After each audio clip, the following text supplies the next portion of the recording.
Hi, it's Jacqueline from J. Watson Homes, and today I want to talk about some of the mistakes first-time home buyers make. First is credit.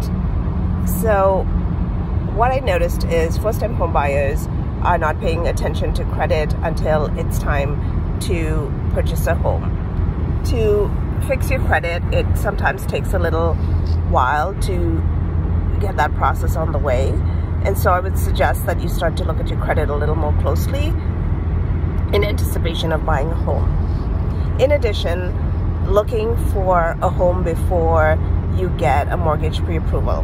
The mortgage pre-approval is a really important step, and I find that in this market where there's so much competition, you have to be prepared with the pre-approval and apply for a mortgage in advance of starting to look. Plus, it saves you from being disappointed.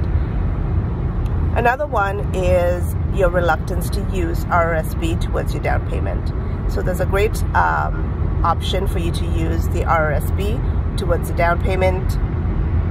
And I sometimes find buyers are a bit reluctant to use that. The next one I find is buying too much home.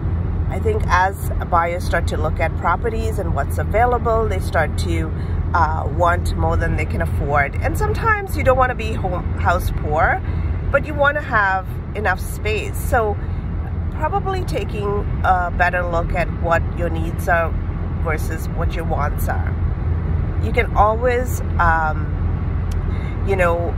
get to the end result in steps. The next thing I noticed is miscalculating closing costs. Sometimes I think buyers are not aware of these costs. So there are hidden costs, such as your lawyer's fees, which are standard, the land transfer tax. If you're in Toronto, you pay too. But in addition to that, there is also other incidentals, such as, if the seller has paid their taxes for the year, or for that half of the year, you have to pay the adjustment. So there are little hidden costs that you have to be aware of.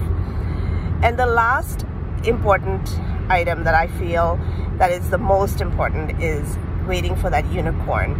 And the one thing I will say is, typically you're buying a house, you're buying someone else's house, and once you move into it, you will make it a home. So look for good bones, look for structural issues, make sure those are really good and sound, and everything else will come, and you can create the house the way you wanted to create it. So I feel like sometimes people think they'll just wait and that perfect home is going to show up. I don't feel like there's a single perfect home. I think you make it perfect, and that's what makes your house a home. If you have more questions, please feel free to reach out at any time. Thank you for watching.